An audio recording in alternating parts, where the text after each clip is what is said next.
त्र्यंबकेश्वर ज्योतिर्लिंग भारत के 12 ज्योतिर्लिंगों में से केवल एक है जो भगवान शिव के साथ विष्णु और ब्रह्मा का सम्मान करता है। इसलिए त्र्यंबकेश्वर यानी त्रिमूर्ति का ईश्वर कहलाता है। अब हम आध्यात्मिक सार पर चलते हैं। आत्मा तब पाप करती है जब वह स्वयं को भूल जाती है और नियंत्रण से बाहर हो जाती है। जब हम आत्माभिमानी होते हैं तो हम नियंत्रण में होते हैं। जब हम देह अभिमानी होते हैं तो हम नियंत्रण खो बैठते हैं और पाप करते हैं।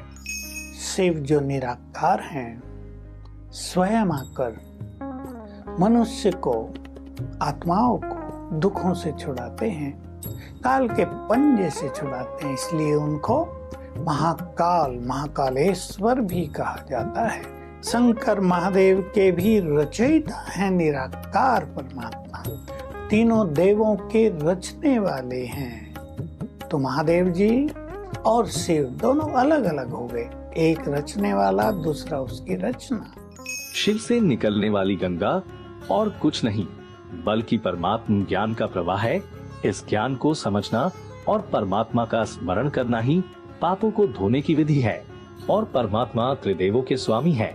हमने देखा है कि शंकर, जिसे हम भूलवश शिव कहते हैं, वह पवित्र त्रिमूर्ति में से सिर्फ एक है। उसके मंदिरों में भी नंदीगण दिखाते हैं। ये नंदीगण कोई बैल नहीं, ये है प्रजापिता ब्रह्मा की यादगार में बैल बनाया जाता है। परमात्मा उनके तन में अवतरित होते हैं। देखिए, जैसे आत्मा को बोलने के लिए, कर्म करने के लिए मनुष्य शरीर चाहिए ना हमें, मनुष्यों को ज्ञान देने के लिए परमात्मा को भी मनुष्य शरीर में ही आना होता है। परमात्मा शिव त्रिमूर्तियों के द्वारा सृष्टि, स्थिति और संहार का कर्तव्य निभाते हैं। एक बार जब हम शिव और शंकर के अंतर को समझ लेंगे तो हम शंकर की तरह शिव से जुड़ सकेंगे। आइए परमात्म ज्ञान की गहराइयों को समझें और इस शिवरात्रि को और सार्थक तरीके से मनाएं।